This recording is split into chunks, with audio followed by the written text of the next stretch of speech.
हम अपनी एक भी किताब नहीं बचा पाए, हमारे सारे दस्तावेज बह गए। अब पढ़ाई कैसे होगी हमें नहीं पता। ये उस छोटी सी स्कूली बच्ची की आवाज है जिसने कुछ ही घंटों में अपना घर, अपनी किताबें, अपने सपने और अपना बचपन सब कुछ पानी में डूबते हुए देख लिया। वो बताती है, जब बाढ़ का तेज बहाव आया तो उसने अपने पालतू कुत्ते को बचाने की कोशिश की, लेकिन खुद भी बहते बहते बची। आज उसका पूरा परिवार एक स्कूल में बने राहत शिविर में रह रहा है। घर बचा नहीं, सामान नहीं बचा। अब सबसे बड़ा सवाल यही है कि जिंदगी फिर से शुरू कैसे होगी। सिर्फ यही परिवार नहीं, असम के हजारों परिवार आज यही सवाल पूछ रहे हैं। किसी का घर 5 फीट पानी में डूब गया, किसी की सालों की मेहनत से खड़ी फसल खत्म हो गई, किसी के बच्चों की किताबें और जरूरी दस्तावेज बह गए, तो किसी ने अपने परिवार के सदस्य हमेशा के लिए खो दिए। जो लोग कभी सोच भी नहीं सकते थे कि उनके इलाके में इतनी भयानक बाढ़ आ सकती है, आज वही लोग मिट्टी और मलबे में अपने टूटे हुए घर तलाश रहे हैं। असम के शिवसागर और चराईदेव जिलों की तस्वीरें इस वक्त पूरे देश को झकझोर रही हैं। जहां कभी लोग सामान्य जिंदगी जी रहे थे, वहां अब चारों तरफ सिर्फ पानी, कीचड़ और बर्बादी दिखाई पड़ रही है।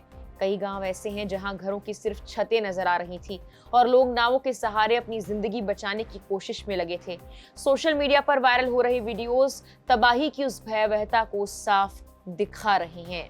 शिवसागर के उपायुक्त मृदुल यादव ने रविवार को एक प्रेस कॉन्फ्रेंस में ये बताया कि ये बाढ़ पिछले 50 सालों की सबसे भीषण बाढ़ साबित हुई। उनके मुताबिक जिले के 3 राजस्व सर्किलों के 301 गांव प्रभावित हुए और लगभग 4 लाख लोग इस आपदा की चपेट में आ गए। सबसे ज्यादा नुकसान नाजिरा और शिवसागर विधानसभा क्षेत्रों में हुआ, जहां हजारों परिवारों की पूरी जिंदगी बदल गई। प्रशासन के अनुसार अब तक 30 लोगों की मौत की पुष्टि हो चुकी है, जबकि 7 लोग अब भी लापता हैं।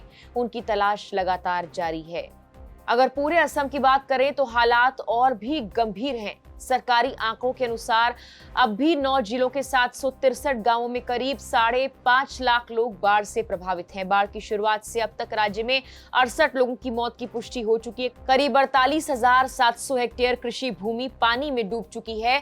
कई गांवों में पानी उतरना शुरू हो गया है, लेकिन मुश्किलें खत्म होने की बजाय अब एक नए रूप में सामने आ रही हैं। दरअसल पानी उतरने के बाद लोगों को अपने घर तो मिले, लेकिन उन घरों के अंदर सिर्फ कीचड़, मलबा और बर्बाद सामान बचा है। सोनारी के रहने वाले एक सरकारी कर्मचारी मीडिया से बात करते हुए कहते हैं, 18 जुलाई की रात उन्होंने परिवार के साथ खाना ही खाया था कि अचानक घर में पानी घुसना शुरू हो गया।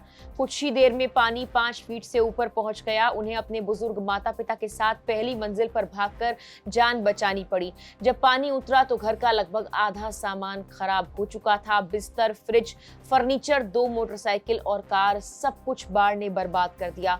उनका कहना है कि साल 2018 में भी बाढ़ आई थी, लेकिन ऐसी तबाही उन्होंने अपनी जिंदगी में पहली बार देखी है। सबसे दुखद बात यह है कि शिवसागर और चराईदेव ऐसे जिले हैं जहां इस स्तर की बाढ़ पहले कभी नहीं देखी गई। मुख्यमंत्री हेमंत बिस्वा शर्मा ने भी माना कि इन इलाकों के लोग ऐसी आपदा के लिए बिल्कुल भी तैयार नहीं थे। उन्होंने बताया कि 18 से 20 जुलाई के बीच नागालैंड में सामान्य से 181% ज्यादा बारिश हुई। वहीं मोकोकचुंग जिले में यह आंकड़ा 493% तक पहुंच गया। इसके साथ ही चराईदेव में 436% और शिवसागर में 104% ज्यादा बारिश हुई। यही अतिरिक्त पानी अचानक असम के इन जिलों में पहुंचा और देखते ही देखते पूरी तस्वीर बदल गई। हालांकि कुछ एक्सपर्ट्स और स्थानीय जनप्रतिनिधि सिर्फ बारिश को ही जिम्मेदार नहीं मानते। उनका कहना है, असम नागालैंड सीमा पर हो रहे खनन, नदी से बड़े पैमाने पर रेत और पत्थर निकालने, वेटलैंड्स के खत्म होने और बिना दीर्घकालिक योजना के हो रहे इंफ्रास्ट्रक्चर निर्माण ने भी इस आपदा को और भयावह बना दिया। भारतीय मौसम विभाग ने साफ किया कि नागालैंड में कोई क्लाउड बर्स्ट नहीं हुआ था, बल्कि लगातार हुई अत्यधिक बारिश और बाकी स्थानीय कारणों ने मिलकर ये हालात बिगाड़ दिए।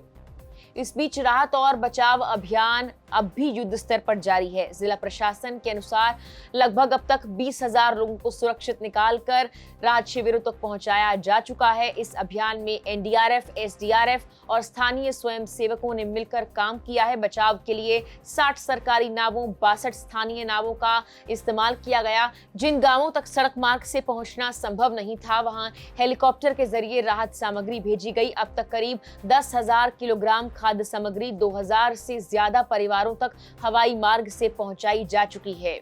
पानी कम होने के साथ ही अब प्रशासन मलबा हटाने और सामान्य स्थिति बहाल करने में जुट गया है।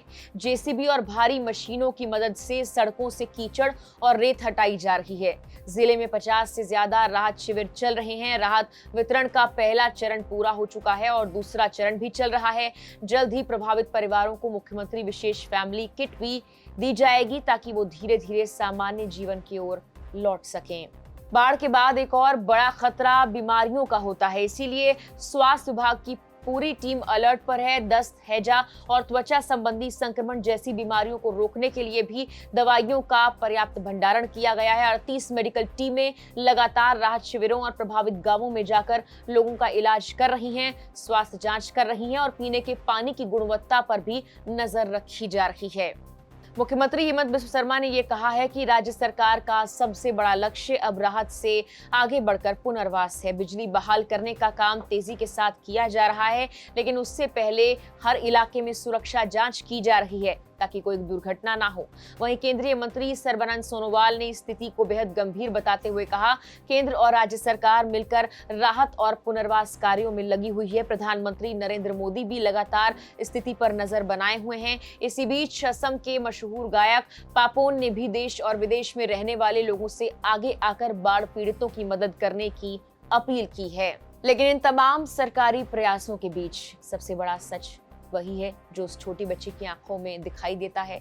राहत सामग्री शायद कुछ दिनों की भूख मिटा दे, लेकिन वो किताबें वापस नहीं ला सकती, वो घर नहीं लौट सकती, वो बचपन नहीं लौट सकता जो इस बाढ़ ने छीन लिया। हालात बहुत डरावने थे। सोशल मीडिया की तस्वीरें इस बात की गवाह है। आज असम में पानी धीरे धीरे उतर रहा है, लेकिन लाखों लोगों की जिंदगी अब उसी जगह ठहर गई है जहां बाढ़ की पहली लहर उन्हें छोड़ गई थी। आने वाले 2 से 3 दिन प्रशासन के लिए अहम है, लेकिन प्रभावित परिवारों के लिए असली चुनौती आने वाले कई महीने हो सकते हैं, क्योंकि बाढ़ का पानी तो उतर जाता है, लेकिन उसके पीछे छूटे जख्म अक्सर वर्षों तक नहीं भरते। फिलहाल के लिए इस वीडियो में इतना ही।